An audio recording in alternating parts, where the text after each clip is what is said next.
Sanibona bafethu. I hope niyaphila. Guys, igama lami uZama Mngomezulu baba kaNtando. Bafethu, nginenkinga lapha. Nginenkinga lapha. On the 11th of July. My story is going to be it's a long story, but I'll try and cut it as short as possible because nginikeza isikhathi esincane vele la TikTok. Bafethu, on the 11th of July, by the way, bengisebenza e-AFPOP eDante. Abaningi bangazi bangazela kwa-AFPOP. Bazi ukuthi ngisebenza e-AFPOP kusukela empangeni, ngasuka empangeni ngazosebenzela eDante. So this is what happened. On the 11th of July, ekuseni I did my routines njengenjwayelo, ngi-arrangement clerk by the way. I'm also a driver, but my main post ngi-arrangement clerk. Ngihambisa umzimba eNyanyatu, konda uthwise eNyanyatu eLayidande. Ngangifika eNyanyatu, ngawudeliver umzimba, I drove back, ngashiya imoto. Kwakukhona o-driver base-AFPOP eXopo ababezosilekelela layiDande.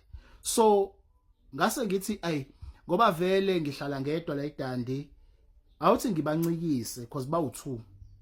Awuthi ngibancikise.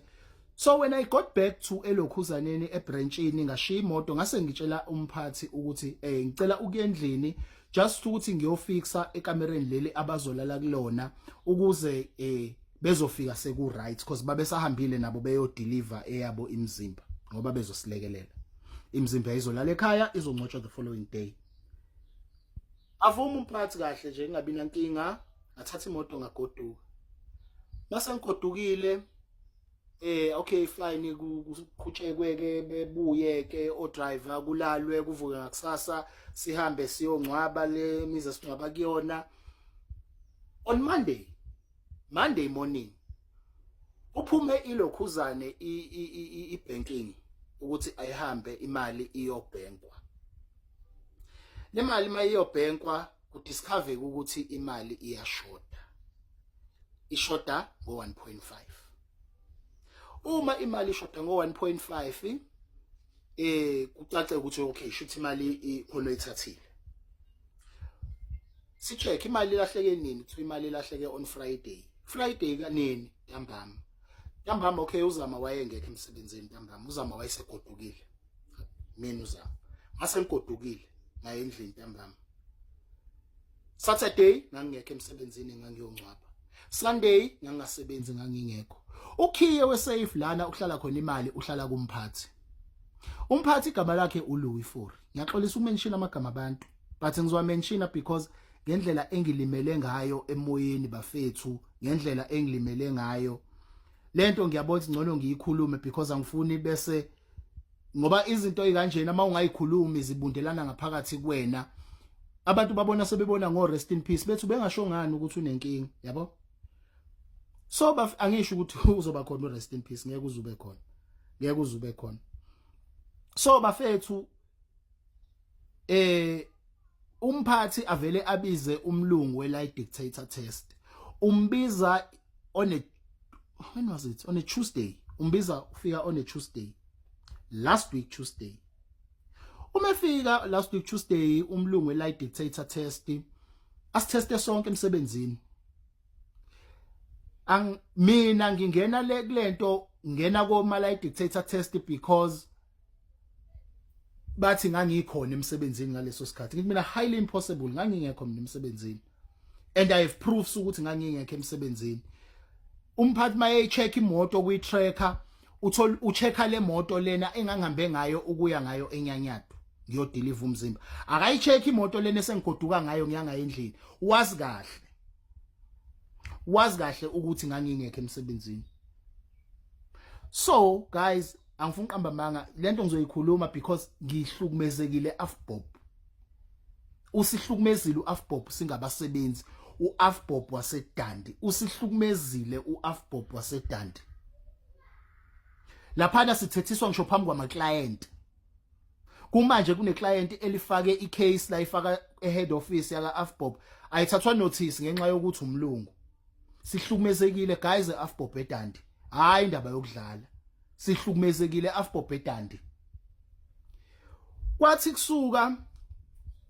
kusuka ulo umphathi angibize ntambama on Tuesday athi i-lie dictator testing ifailile abize nalomlungu lona okuyena osebenza phambili lokuyena ofanele ngabe ungeneke kulento ngoba uyena obala imali uyena okheshi imali uyena obhenki imali uyena osebenza ngeimali the whole blessed day asibize sobabili athi i-lie dictator test sifailile ngithi mina angikwazi ukufail i-lie dictator testing ngoba ngiyagula ngiphethwe umkhuhlane ngamane sibize futhi ibuye izolokhuza izongitesta mase ngi-right but no lie dictator test is 100% accurate so ayikwazi ukugeja so njengoba de bengitesta shuthi khona engikwaziyo ngithi mina ngazi lutho ngangingekho kwakubabikho ngelanga kulahleka ngalimali ngoba imali yabalwa ntambama ngo4 mina ngase ngisendlini ngaphandle ngamaniqondo ungitshela ukuthi nginokhiyeke ukubuya ke ngize la e-office ngizothatha imali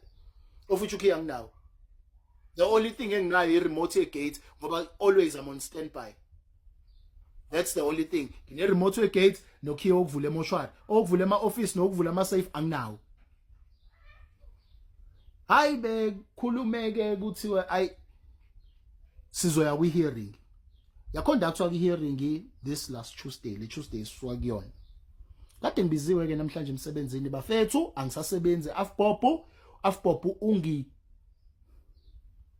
hlumezile lo muntu yabona afbob is a very good company to work for but umphathi wase Afbobedandi Louis Fourie ungihlumezile you can take me to court for all I care I don't care ungihlumezile you kick me out of emsebenzini for no reason just because I know why uLouis engixoshile emsebenzini it's because wathi esenkingeni enkingeni ngengisho la ku TikTok because it involve umuntu and I'm trying to protect i-dignity yalowo muntu refuse mina ukusiza uLouis ethi kimi ucela ngitestify against lowo muntu lowo ngitestify ngamtshela ukuthi no ngeke ngiyenze leyo nto because umuntu omnyama lona and ngangingekho kwenzeka leyo nto loyishoyo lo muntu omnyama uyena wayivulele uLouis